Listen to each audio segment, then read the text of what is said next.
ବନ୍ଧୁଗଣ ଜୟ ଜଗନ୍ନାଥ। ଆଜି ଆମେ ସକାଳୁ ଉଠି ନିଶ୍ଚିତ ଭାବରେ କରନ୍ତୁ ଏହି କାମ। ରାତାରାତି ହୋଇଯିବେ କୋଟିପତି। ଜାଣନ୍ତୁ କ'ଣ କରିବାକୁ ପଡ଼ିବ।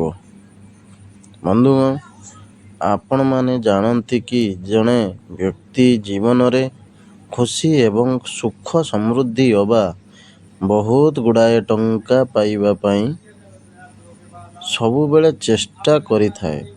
କେବେ ସେ ଶାସ୍ତ୍ର ଅନୁଯାୟୀ କିଛି ନିୟମ ମଧ୍ୟ ଅବଲମ୍ବନ କରେ, ଯାହା ତାକୁ ସେହିସବୁ ପ୍ରାପ୍ୟ ପାଇଁ ସହଯୋଗ କରିବ। ଆଜି ଆମେ କିଛି ଏପରି ଟିପ୍ସ ବିଷୟରେ ଜାଣିବା କି କେଉଁ ସବୁ ନିୟମ ଅବଲମ୍ବନ କଲେ ଆମ ଜୀବନରେ ସମସ୍ତ ସମସ୍ୟା ଦୂର କରି ଜୀବନରେ ଖୁସି ଆଣିଦେବ।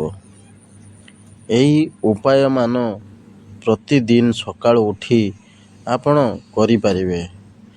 ଆସନ୍ତୁ ଜାଣିବା ସେହି ଉପାୟମାନ। ଯେଉଁ ଉପାୟକୁ ପ୍ରୟୋଗ ଅବା କରିବା ଦ୍ୱାରା ଆମର ଦିନସାରା ଆମକୁ ଖୁସି ଅନୁଭବ ହୁଏ ଏବଂ ଆମ ଜୀବନରେ ଖୁସିର ଲହର ବନିଥାଏ।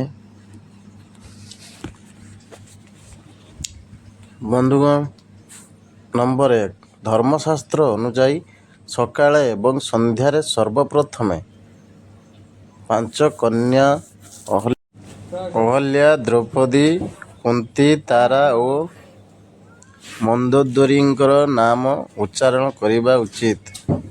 ଏହି ନାମ ସବୁ ଅତ୍ୟନ୍ତ ଶୁଭ ହୋଇଥାଏ ଓ ସମସ୍ତ ପାପ ଦୂରେଇ ଯିବା ସହିତ ଜାତକରେ ଥିବା ସମସ୍ତ ଦଶା ମହାଦଶା ସବୁ ଦୂରେଇ ଯାଇଥାଏ।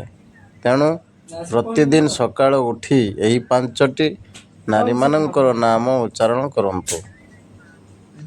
ବନ୍ଧୁଗଣ, ନମ୍ବର 2, ଧର୍ମଶାସ୍ତ୍ର ଅନୁଯାୟୀ ଲେଖା ଅଛି କି ପ୍ରଥମରେ ସକାଳେ ଆଖି ଖୋଲିଲେ 2 ପାପୁଲି ହାତ ଯୋଡ଼ି ଦେଖନ୍ତୁ। ଏହାପରେ ଏକ ମନ୍ତ୍ର କାରାଗ୍ର ବସତି ଲକ୍ଷ୍ମୀ କର ମଧ୍ୟେ ସରସ୍ୱତୀ ବରମୂଳେ ତୁ ଗୋବିନ୍ଦ ପ୍ରଭାତେ କର ଦର୍ଶନମ୍ ଜପ କରନ୍ତୁ। ଏହି ମନ୍ତ୍ର ଜପ କରିବା ଦ୍ୱାରା ସୌଭାଗ୍ୟ ମିଳିଥାଏ ବୋଲି ମାନ୍ୟତା ରହିଛି। ତେଣୁ ଆପଣ ପ୍ରତିଦିନ ସକାଳେ ଏହି ମନ୍ତ୍ରକୁ ଜପ କରନ୍ତୁ, ଯାହା ଅତ୍ୟନ୍ତ ଶୁଭ ହେବା ସହିତ ସୌଭାଗ୍ୟ ମଧ୍ୟ ବୃଦ୍ଧି ହୋଇଥାଏ।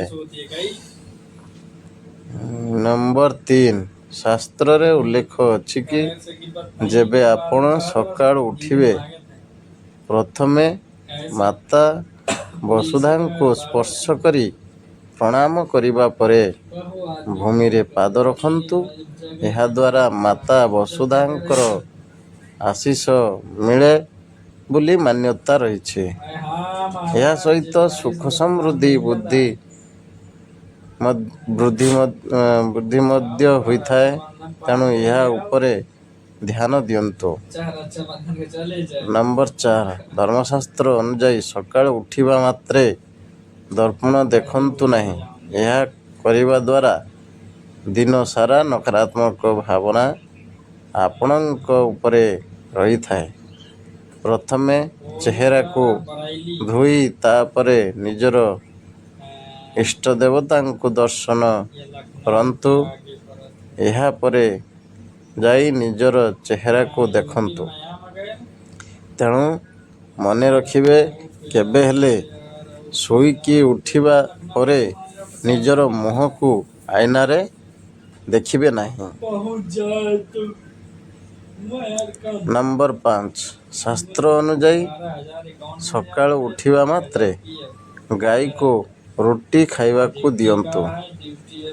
ଏହାପରେ ଗୋଟିଏ ପାତ୍ରରେ ପାଣି ନେଇ ସେଥିରେ ରୁଟି ଖଣ୍ଡ ଖଣ୍ଡ କରି ପକାନ୍ତୁ ଏବଂ ଛାତ ଉପରେ ରଖି ଦିଅନ୍ତୁ, ଯାହା ଫଳରେ କାଉ ଏବଂ ଅନ୍ୟାନ୍ୟ ପକ୍ଷୀ ମଧ୍ୟ ଏହାକୁ ଖାଇପାରିବେ। ଏହା କରିବା ଦ୍ୱାରା ଆପଣଙ୍କ ଜାତକରେ ଅବା ଗ୍ରହ ନକ୍ଷତ୍ରରେ ଲାଗିଥିବା ସମସ୍ତ ଦୋଷ ଦୂରେଇ ଯାଇଥାଏ। ଏହା ସହିତ ଶତ୍ରୁର ଭୟ ମଧ୍ୟ ରହିନଥାଏ। ଏହି 5ଟି ଉପାୟ କରିବା ଦ୍ୱାରା ଆପଣଙ୍କର ଦୁଃଖ ଦୂର ହେବା ସହିତ ଭୟ ମଧ୍ୟ ଦୂରେଇ ଯାଇଥାଏ। ଏହାଦ୍ୱାରା ସମ୍ପୂର୍ଣ୍ଣ ଦିନଟି ଭଲରେ ବିତିବା ସହିତ ଆପଣଙ୍କ ଭାଗ୍ୟ ମଧ୍ୟ ବଦଳିଯାଏ। ଯଦି ଭିଡ଼ିଓଟି ଭଲ ଲାଗିଥାଏ ସବସ୍କ୍ରାଇବ୍ କରିବାକୁ ଜମାରୁ ଭୁଲିବେନି। ଲାଇକ୍ କରନ୍ତୁ, କମେଣ୍ଟ କରନ୍ତୁ, ସେୟାର କରନ୍ତୁ। ଧନ୍ୟବାଦ।